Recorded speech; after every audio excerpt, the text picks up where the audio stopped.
एक तरफ सत्ता के खेल में करोड़ों की सियासत, दूसरी तरफ कर्ज, बर्बाद फसल और बेटियों की पढ़ाई के बोझ तले दम तोड़ दी किसान की जिंदगी। नांदेड़ की येरे गांव से आई यह दर्दनाक कहानी सिर्फ एक परिवार का मातम नहीं बल्कि व्यवस्था पर बड़ा सवाल है।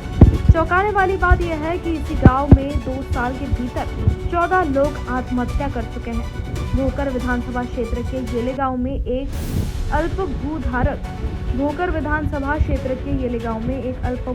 किसान ने कर्ज, लगातार फसल खराब होने और 4 बेटियों की पढ़ाई के बढ़ते खर्च से परेशान होकर आत्महत्या कर ली।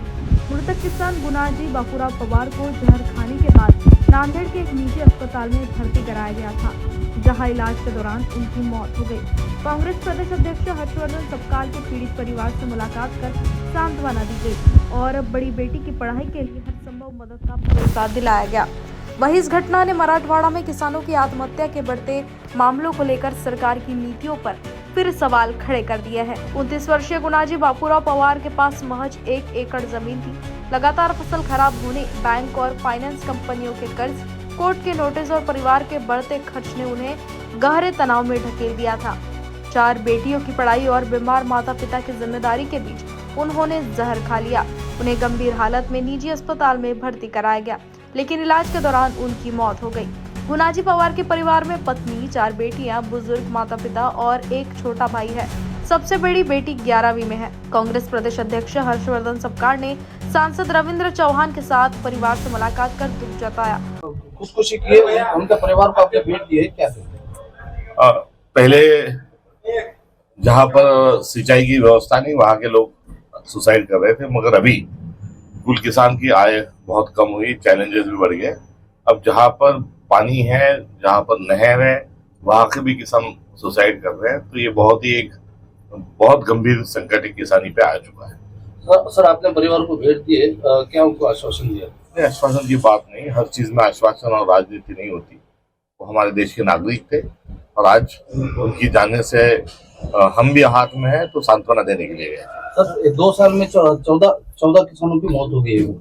जी हाँ, उसके वो लेके जिलाधिकारी कलेक्टर से भी बात हुई और उनके संज्ञान में देखते हैं बात। वहाँ पर जल्द से जल्द वो कुछ ना कुछ कानूनी राहत देंगे। तेजश्री गुनाजी पवार,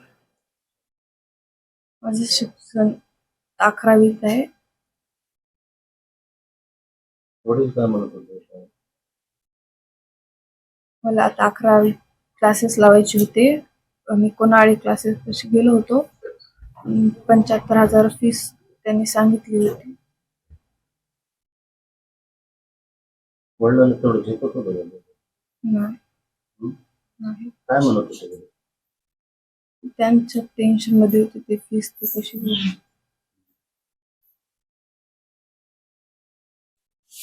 दुसरं अजून काय बोलत होते? किती पैसे ठीक आहे सर। भागत होतं का तुम्ही? नाही, तसंच चालूच होतं। तुम्ही किती म्हणजे? चौथी। काय म्हणत होते? काय बोलत होते की नाही? काय नाव काय तुमचं आणि काय घटना कशामुळे? माझं नाव गंगाधर ब्रह्माजी कपाटे। मयत असणारा माझा भाचा आहे। सतत होणारी नापिकी, सतत वाढणारा कर्जाचा बोजा। माझ्या भाच्याला 4 मुली आहेत। त्या 4 मुलीपैकी एक अपंग म्हणजे बोलता येत नाही, मुक्की आहे। वडील जे आहेत त्यांना खूप आजार आहे, त्यांना उठता येईना, बसता येईना। त्यांच्या मेडिकलचा खर्च आज सगळीकडून त्यांना आर्थिक विवंचनेमध्ये आलेला होता।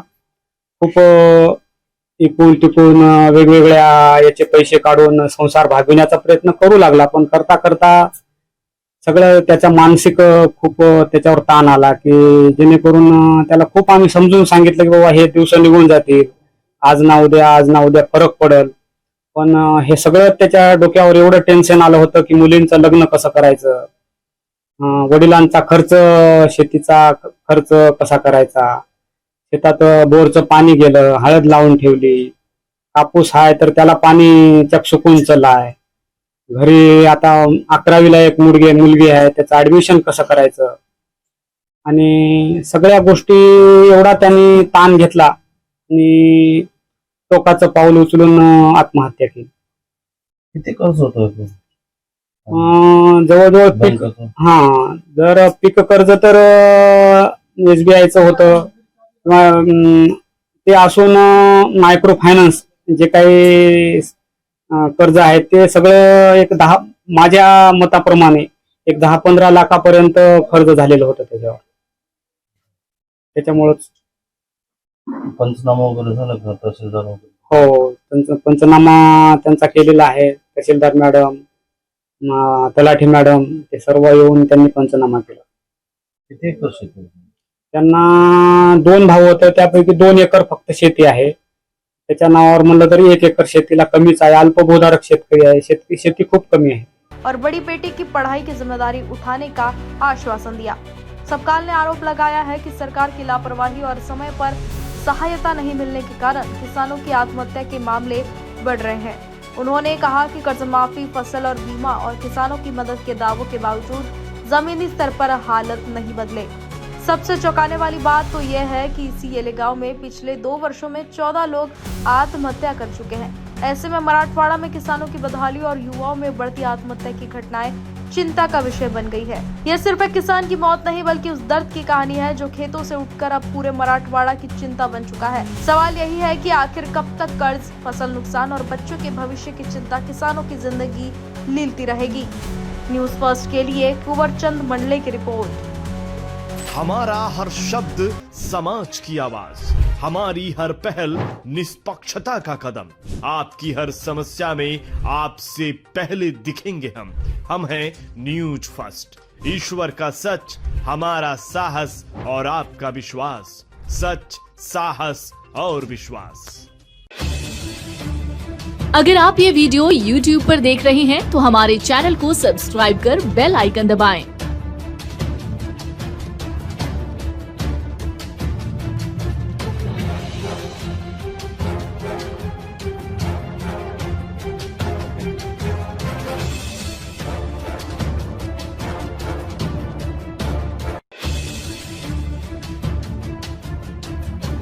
और Facebook पर देख रहे हैं तो हमारे पेज को लाइक करें।